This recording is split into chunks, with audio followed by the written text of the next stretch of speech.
Sir Jim Ratcliffe has revealed what he really thinks about the Manchester United squad. Manchester United are in safe hands with new coach Ruben Amorim, as some details surface about his transfer power at United, an injury boost, and more links with re-signing another player. This plus all the latest transfer news and Man United news that will keep you right up to date with everything. Welcome to Man United Review. My name's Jamie. Before we get into it, please smash a like on the video. And let's jump straight into it. So, firstly, let's go through an update regarding our current interim manager. So, on Ruud van Nistelrooy said there's a swell. Sorry, the reports said that there is a swell of support to keep Van Nistelrooy in some capacity after his period as interim manager ends.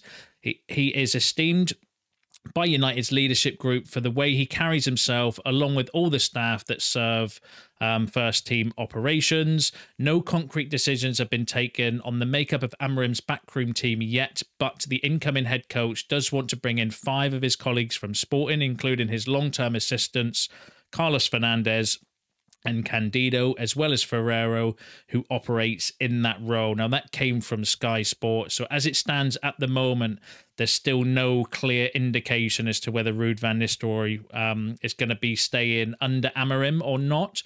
Ruud himself, though, I think if you've seen any of his interviews, has kind of confirmed that he wants to stay at the club in some capacity. So after the game, he said, after the Leicester game, I will return to my old role as assistant. I want to continue here and be part of this club. So there's still no real clarification around what's kind of happening in terms of Ruud van Nistelrooy and his future. Apparently, though, according to Sky, and there's been a few other reports as well, he is obviously, we've heard it before, highly regarded at the club and well liked behind the scenes with his professionalism and stuff. It's just whether Amorim would want to keep him as assistant or whether he wants to bring, obviously he's bringing in his own coaches and his own backroom team.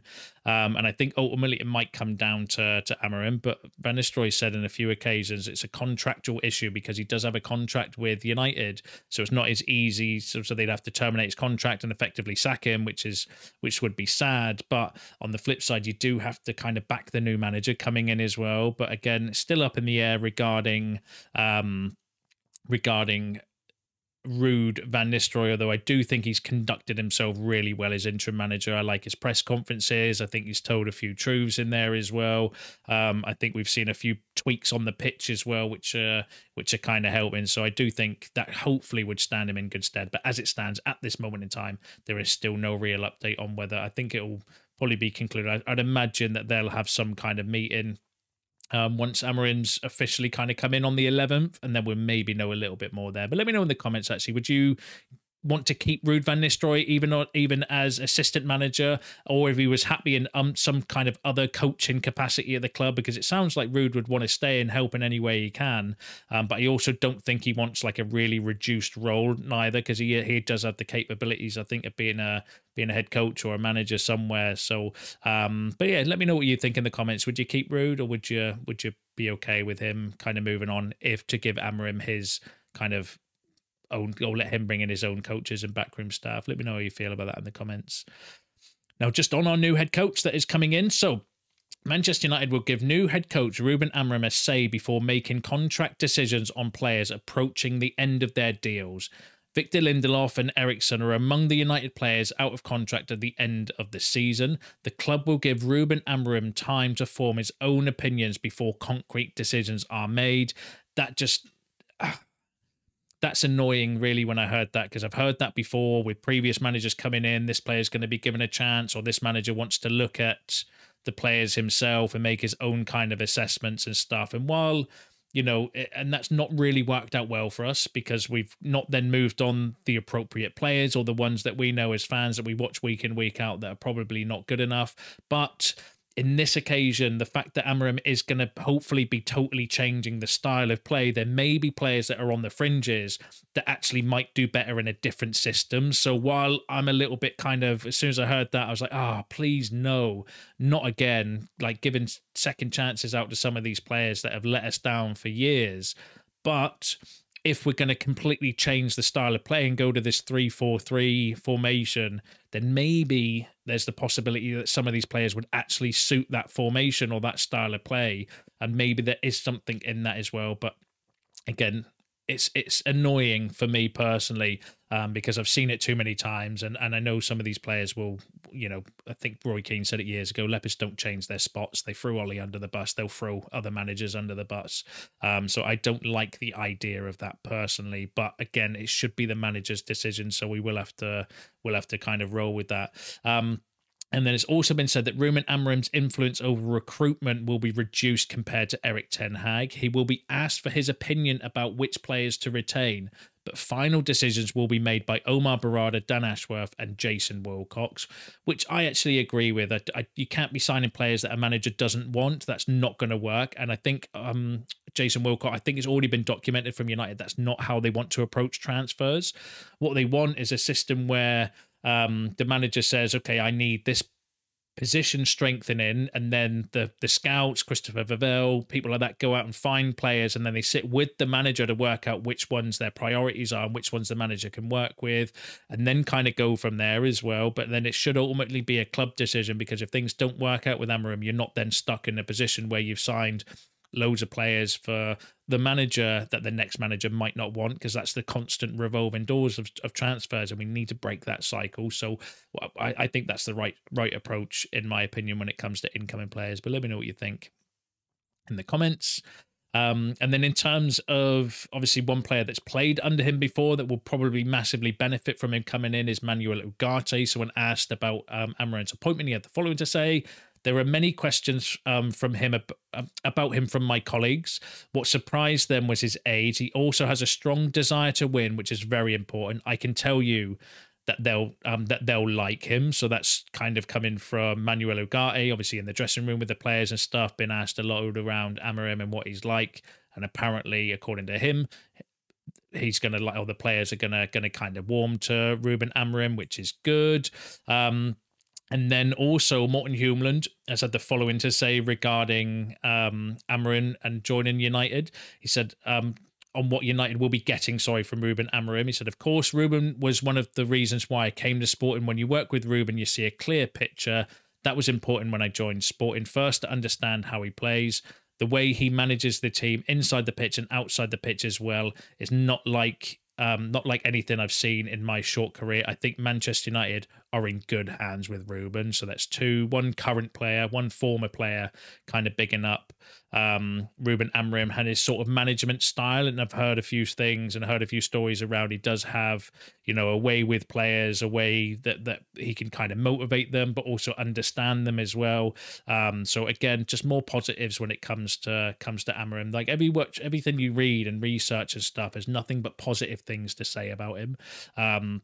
Which is quite surprising. But and then in terms of the manager or the head coach himself, when asked in a press conference today regarding United, he said, I chose the club I wanted. There is no room for indecision. So this was when he was asked around, potentially joining West Ham in the past and everything like that. And again, he effectively said, no, I chose the club that I wanted. So, and I did bring you reports in regards to that last week when it was kind of documented that other teams were looking potentially for Amorim, but he wasn't interested. He wanted to wait for United. He tried to wait until the summer because he did want to stay at Sporting and see out this season. But as soon as we gave him the ultimatum, the now or never, then it was the only club that I think he would have left Sporting mid-season for, by all accounts, is United. So again, another tick in the box for me. He's got a lot of work on his hands though, coming into this team after the kind of performance yesterday. But yeah, again, everything you read and research around him, it's nothing but positive. It's just, I've heard that before. I still reserve a little bit of judgment. As excited as I am excited about him coming in. But ultimately it's the players. Do you know what I mean? A workman's only as good as his tools sometimes. So we do need to get that side of things right for him as well. Which leads me nicely into the next story, which is regarding the players. So Sir Jim Ratcliffe's done an interview before the game at the weekend where he aimed a subtle dig at the Manchester United first team squad. So Sir Jim Ratcliffe aimed a subtle dig at the Manchester United first team squad, hinting that they did not have enough quality to win trophies as things stand. The billionaire was speaking after watching his Ineos-backed Britannia sailing team lose to Emirates team New Zealand in the Americans Cup last month, and was asked if he could draw any parallels between his working with sailing and United, and he had the following to say: I think there is one little crossover, which is that you cannot win the Americans Cup if you arrive at the Americans Cup with a boat that couldn't win the Americans Cup. Same in Formula One. Max Verstappen in a Williams is not going to win the Formula One World Drivers' Championship. With football, it's the same with the squad in that way. That's the parallel for me. You can't win anything in football if your squad isn't good enough to win something. The quality of the squad is a bit like the speed of the boat. That's the only parallel between football and sailing. So Sir Jim Ratcliffe, I think, having a very big dig at the squad, saying that you can't win anything in football if your squad is not good enough to win something. And, you know, I like his honesty. I've got to be honest. I like the fact that he is honest, because we do not have a squad that's capable of winning the big trophies at the moment. We just simply do not. And that's the kind of reality of it. The only thing that I can kind of hope from that is that obviously he's aware of it. And what are you going to do to fix it? That's the kind of important thing. And the only thing we can do to fix it is either, you know, get coaches in that can improve the current players that we've got, because we do have a lot of young players that I do think have room for development and improvement, but then also get rid of the ones that are not good enough. We have to be ruthless when it comes to it. That's why the story before from Rob Dawson was kind of a little bit concerning, saying that Amorim's going to be given the chance to kind of, you know, assess the squad, because I've been down that road before, and there's players that are out of contract in the summer that I do think we should be letting go. You know, Ericsson, as good as he's been this season, I don't see any longevity in that. Victor Lindelof has been here for, 8 years? I don't think he's improved in that time. Potentially, Harry Maguire is going to be out of contract, although he does have a +1 option. Do you know what I mean? There's plenty of players that are reportedly that we're wanting to look to remove. So that does worry me a little bit, because we have to have a wholesale change in squad, in my opinion. There's a lot of players, a lot of upheaval, a lot of players need to be removed just as much as players coming in. But at least Sir Jim kind of acknowledged that. So hopefully that means that he's going to be doing something about it as well. But let me know what you think about that in the comments.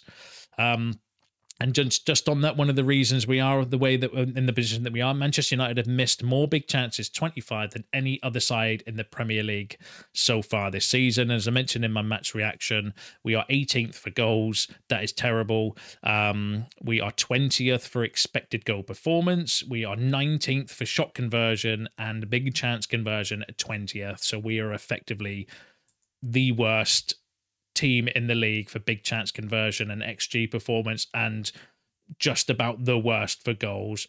That is the main problem in the kind of team at the moment, is we just do not score goals. We're incapable of scoring goals. I would say sometimes we're incapable of creating consistent chances. Like, a lot of our chances come from, you know, moments or a deflection or a player doing something off of their own accord. And I don't think, like, we need to do something to change that. We need to have a style of play for the attackers where we can kind of create some chances on a consistent basis. Although we are quite good at, you know, we've got quite high chance creations. A lot of them don't come from specific patterns of play. They just come from individual moments or moments of quality, because we do have some pretty decent players who are capable of quality moments, but it's just not on a consistent basis, in my opinion. But let me know what you think about that in the comments. And another player that we've been heavily linked to over the recent weeks is Álvaro Carreras. Ruben Amorim could bring Álvaro Carreras back to Manchester United. The transfer can gain momentum. United have a £16.7 million buyback clause for Carreras, and Amorim knows him well. That came from Record in Portugal, who are fairly decent when it comes to news, but most Portuguese outlets are a little bit rumory, is the way I would say so. But we know that he's definitely a player of interest. Obviously, Amorim would have been watching him up close in the Portuguese league since he's been there as well. So it could add another more weight to that kind of transfer. And again, in terms of cost, relatively cheaper than some of the other left backs that we've been linked with. So again, it's definitely one to keep an eye on, I think, possibly for January as well. And then finally, some good news. Leny Yoro is expected to return to the Manchester United squad against Ipswich Town on November 24th. That's Ruben Amorim's first game. So Leny Yoro on his way back. I doubt he'll be, in the first team, although it depends on how he trains over the next couple of weeks under Amorim, because Amorim's going to have a lot of players that are not on international duty to work with. So who knows? Maybe he will be straight into the team, straight into the squad, because he'll be one of the defenders that isn't going on international duty. So that he can kind of train and work with. So who knows? But exciting to have him back. I think he's touted as one of the best defenders his age group in the world. So that can only help us as well. It's just our biggest issue is scoring goals in the front line at the moment, but it'll still be exciting to see him come back. But let me know what you think about that in the comments, and let me know what you think about all the other topics discussed in today's video, because that is you all up to date with the latest Manchester United news and transfer news. Don't forget to smash a like on the video on your way out. Subscribe to the channel if you are new. See you in the next one.